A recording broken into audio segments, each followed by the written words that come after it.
Përshëndetje miq të emisionit ton. Sot do t'ju flasim për një bimë, pemë, e cila është krejtësisht e veçantë. Mund të themi bima e tempullit të Bletës, ose ndryshe, pema e zemrës.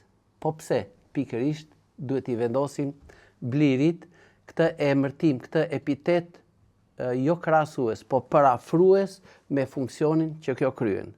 Le të fillojmë që nga e para. Nëse do të marrim për shembull dhe të shikojmë gjethen e Blirit, ka tamam formën e zemrës. Nëse do të shikojmë funksionin e saj, sikur pema e Blirit ka mbledhur gjithë aromat më të veçanta të pyllit dhe sikur i ka kristalizuar vetëm në një, tek këto si kandila të vegjël, si qirinj të vegjël, të cilat janë të mbushura plot e përplot me një aromë mjalti të veçantë dhe me një aromë që të tërheq në botën e saj dhe të thotë qetësoje trupin dhe shpirtin tënd. Pra, kjo është pema e Blirit, si pema e paqes, e kujtesës dhe tempulli i Bletës.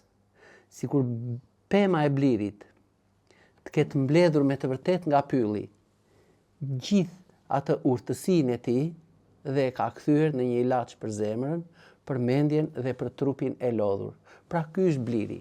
Në përgjethje e lule kur gumzhin bleta, aty me të vërtet është jeta, aty është fillimi i verës.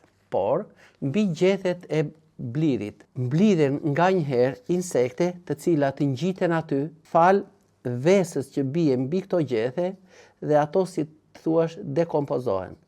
Bletët shkojnë mbi këto gjethe dhe mbledhin jo më nektarin e luleve, por marrin 4 element tepër të rëndësishëm për organizmin ton dhe populli ose bletërritësit i thonë mjalti i mënjes, që mblidhet kryesisht nga gjethet, nga insektet që ngjiten mbi gjethen e pemës së Blirit. Mjalti i mënjes ose i melatës në gjuhën shkencore është ai produkt që mblidhet gati 70% vetëm nga insektet që ngjiten mbi këtë gjethe të kësaj peme. Kjo pemë mund të jetojë deri në 500 vjet, lulëzon nga fundi i majit, siç jemi tashmë neve në Tiranë, dhe deri nga fundi i muajit qershor.